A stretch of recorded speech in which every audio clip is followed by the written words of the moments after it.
you've canonized your kind of core philosophy around how you coach people into this thing called the art of accomplishment. Yeah. So what is that? Like, what are the principles behind this? And, what is the kind of architecture around how you work with people? Yeah. So tactically, we have courses that people can attend online and in person. The in-person ones are usually off menu, but there's those courses that people can do. And then we have a podcast, we have a YouTube channel. So that's how people can have access to us, Instagram, X, all the ways, and soon to be a book, as you mentioned. And so that's the technical thing. What it's built on is that there's a lot of ways to describe what we do. I would say the best way to describe what we do is people are stressed out. They're just like not happy in their lives. A lot of people are not happy in their lives and they're very stressed out. And we think that's because we've got too much to do, or we think because we don't have enough money or something like that. And what I notice is that people are stressed out because they have a lot of negative self-talk. So they're constantly under attack. If you're constantly beating yourself up, that's stressful. That's like, did I do that right? You messed that up. Why didn't you do that? How could you mess up that word? So like you're saying the thing, you need to work out. Why aren't you working out more? All that kind of recursive self-talk is incredibly stressful psychologically, like extremely stressful. The other thing that keeps people incredibly stressed out, and by stressed out, I mean they're not present, they're not loving the way that they would be naturally, inherently, is that they're not feeling their emotions. So like right now, if I said to you, stop feeling all of your emotions, it is a stressful experience. Mm-hmm. You have to constrict muscles. You have to like tighten up. You have to stop things. And almost all of us have some emotions that we're just not allowed to feel, which ends up making us make incredibly horrible decisions, which create more stress. Because neurologically speaking, if I went into the emotional center of your brain and I took it out, your IQ would stay the same, but it would take you half an hour to decide what color pen to use. It would take hours to decide where to have lunch, because the way the human brain works is we use logic. And there's a great book on this called Descartes' Error. You can look it up, but we use logic to decide how we're going to feel. And so what we're really doing is we're deciding how do I feel loved? How do I feel valuable? How do I not feel like a loser? How do I not feel stress?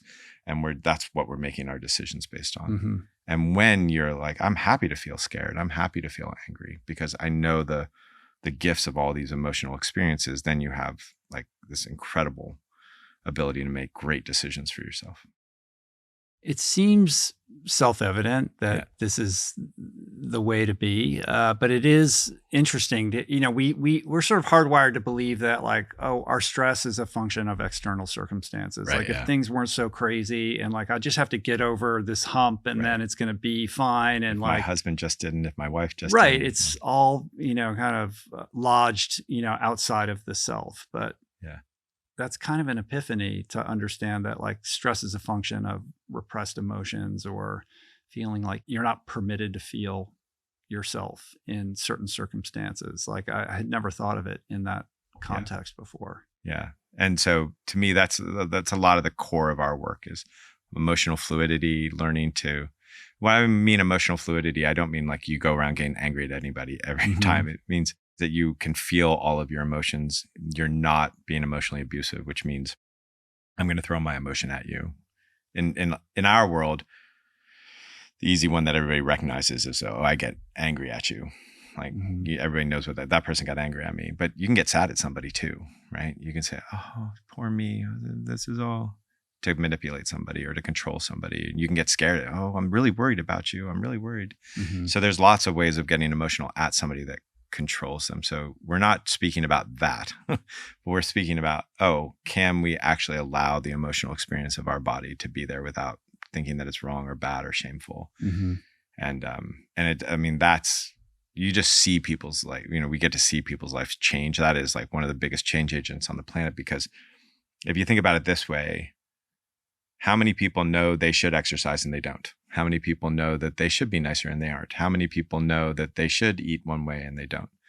So that means intellectually they get it. There's nothing more that you can do intellectually to change the situation. but they don't get it on some other level, right? Because if you got it, you would do it. Instead of I'm bad because I don't do it, there's this other option, which is you actually don't get it yet. And where people typically don't get the transformation is with the emotions in our society. And so what I notice is that when people get it in the head, which I would call like the human prefrontal cortex brain, if they get it in the heart, which is what I would call the emotional intelligence, the mammalian brain, and they get it in the nervous system, the gut, reptilian brain, then transformation happens. It can't not. So part of what we do at Art of Accomplishment is work on all three of those levels. We don't work on one of them.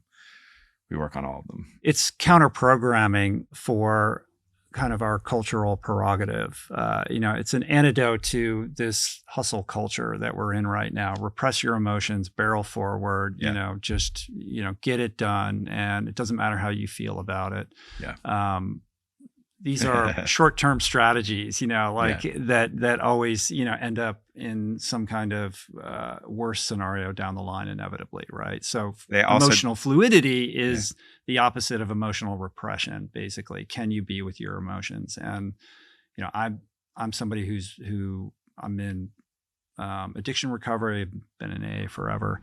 And one of the annoying catchphrases, there's many in those rooms, I love this slogan. Feelings are just feelings, and we're so afraid of our feelings. We do so much to avoid any kind of discomfort. I mean, all addiction is, stems from an avoidance strategy of just not being able to tolerate some kind of emotional situation and being willing to do anything to avoid it. And the more that I reflect on my own life, I told you ahead of time I wasn't going to make this like a personal thing, but it's going to seep in. All of my errant patterns and, kind of behavioral coping mechanisms that don't serve me all stem back foundationally to something that I'm trying to avoid. Yeah. It's incredible. An emotion you're trying to avoid. Yeah, an emotion that, and you can say, another annoying thing in AA is self-awareness will avail you nothing. I have a lot of self-awareness, but it doesn't mean that I'm doing anything about it necessarily. You know what I mean? Yeah. You can talk about it and form a whole narrative and a story around it. Right. But that is very different from being in the solution. Yeah. So if you put together that thing that I said about emotion making good choices, you want to have a drink. There's an emotion that arises that makes it that you want to have a drink. If you're like, oh, cool, that emotion, I can't wait to feel that emotion, there's no need for the drink. And you can have all the self-awareness that I'm an alcoholic, but if you can't sit with that emotion, you're going to have the drink. So how does one go from a conscious or even an unconscious aversion to experiencing a certain emotion to curiosity and welcoming of that experience? Yeah. The first one's the hardest. The first one is why would I ever want to feel this thing is kind of where you'll hear people on the first emotion that they're going for. And one of the things I like using is well, why would you ever want to work out? That sucks. It burns. It's you get exhausted. What would make you ever want to do it? And the answer is always, well, because the next day in weeks I feel better. So it's a very similar thing. So that's what you can help people get to. You said curiosity. Curiosity is the right way to approach it. It's a deep wonder. So it's not just a feeling. It's just a feeling. It's well, where is that feeling in your body? How does it move? How does it sit? Because feelings don't stay still. It's not I have a feeling of anger and it's just this sedentary thing in my system, right? There's even the feeling of stuckness has some movement in it. What is the somatic experience of that in your body? And starting to have curiosity and understanding. But then what happens is once you can welcome that first emotion, patterns start changing. So I have this thing that we call it the golden algorithm. And the golden algorithm is the feeling that I'm trying to avoid, I'm going to invite in the exact way that I'm trying to avoid it. So for me, emotional abandonment was huge. My dad became an alcoholic. I felt very emotionally abandoned. So every time I would smell emotional abandonment, even when it wasn't there, I would do one of two things. I would be, fuck you, I don't need you anyhow, which makes people emotionally abandon you. Or, oh, okay, wait, what can I do to which makes people emotionally abandon you, right? Neediness and getting hard both cause that. And so this thing that I was trying to avoid, the feeling of abandonment, I was creating in the exact way I was trying to. Well, once I'm like, oh, cool, I'm being abandoned. I can't wait to feel that. Like I can sit with that. I can be there with that. I've done that before. And when I do, I learn something. So I'm going to do that again. Then all of a sudden I don't do those two things. I don't get hard. And then the pattern starts to dissipate. So as soon as people start to see, like, oh, here's the pattern in my life. Here's the emotions I'm avoiding. If I can look forward to them, the pattern changes. Then people just, oh, what's the next emotion? Let's do the next thing. Let's go. And it falls away. I've heard you talk about like the conundrum of letting go. Like letting go is sort of this active like verb, right? Like you're like willing something to go away, as opposed to, I don't know if there's a word in the English language to represent what you're talking about. Maybe surrender is a little bit closer to it, but like you're in this allowing space. Like it falls away naturally. Yeah. What I notice is the best word in the English language for our society today is receiving. Like if you and I just here right now just receive life, let's just call it life energy or life, and we just receive, it's the way that your brain can construct the least amount to do. Like letting go, surrender, all that stuff is like, I have to do something to let go. But the Zen say, how do you let go of a hot frying pan? And so receiving, I find, is the one that works for people the best. In reflecting on your golden algorithm, I was thinking about my mother, and she's somebody who suffered quite a bit of loss and never really got help for kind of healing the trauma of that. Her brother and her father both passed away, and as a consequence of that, like she kind of clutched onto me pretty tightly, out of fear that she might lose me one day, which of course pushed me away. And I've spent decades resenting her and have a very challenging relationship with her. And now she has dementia. So there's no kind of like reconciliation between us possible. But I'm on the precipice of like recognizing not only the fact that like she's been my greatest teacher, but that kind of the love and emotional needs that I didn't receive were a reflection of her on some level, like loving me too much, and it's given me this like portal to empathy for her that I always lacked. But downstream of that, I've been challenged in my capacity for intimacy. It's like, I don't like, leave me alone, like I can't have anyone like smothering me. And so this has impacted my marriage, and I'm on this journey to like kind of move towards the discomfort of intimacy. And so your words around like curiosity, or just like, that on the other side of that experiment is a new freedom.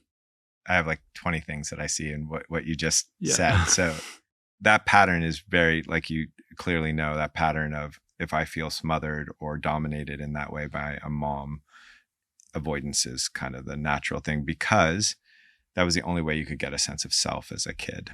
So it's like, if I allow it, there won't be a me left. So I have to rebel. And the way that I can rebel is to avoid, because it's a sense of me. And so intimacy is hard typically in that situation, because this is the emotional stance that you learned to take because your mom was this way, right? That you weren't like this, so you went this way because that's how you got to keep yourself. And if you do this, the fear is that you're going to lose yourself again. So the protection is to actually keep yourself, which is when you see it that way, you're like, oh, the job is actually to like be in myself in the intimacy. It's not to lose myself in the intimacy. It's actually to be fully 100% myself in the intimacy. That changes for me. I've seen that change a lot of folks. The other thing that's like useful to see with your mom is that like all that fear that she had was in a weird sense devotion. Not like we're not scared of what we're not devoted to. It just so for me, one of the ways that I learned to forgive my mother, who had a different pattern, but by the way, also lost a father at a young age, is to just see that fear as devotion. And that helped me have a lot of empathy. But that's not like a step you take right away. You also have to get angry and pissed, and you have to do all the things to get to a place where forgiveness is like, to jump to forgiveness doesn't really work. You have to. I mean, I'm dancing around it right now, but it's still a leap. Yeah. You know? Yeah. Is there any other kind of like practice or like sort of daily ritual or anything like that you would suggest? The best one is it's the same practice that you have in AA rooms, but it's in the marriage, right? If you remember, like in 12-step, the first time you came up and said something, it felt really, really vulnerable. The 100th time you said that same thing, probably that vulnerability feeling wasn't particularly there. I say that because it's important that to come into your marriage every day and say one vulnerable thing, one thing that makes you pucker, that makes you go, that is like a tremendously important. I'm just like recoiling, it's like, I'd rather run an ultra marathon, Yeah. And on that kind of avoidant. So make it really small, just like you don't run your ultra marathon the first day.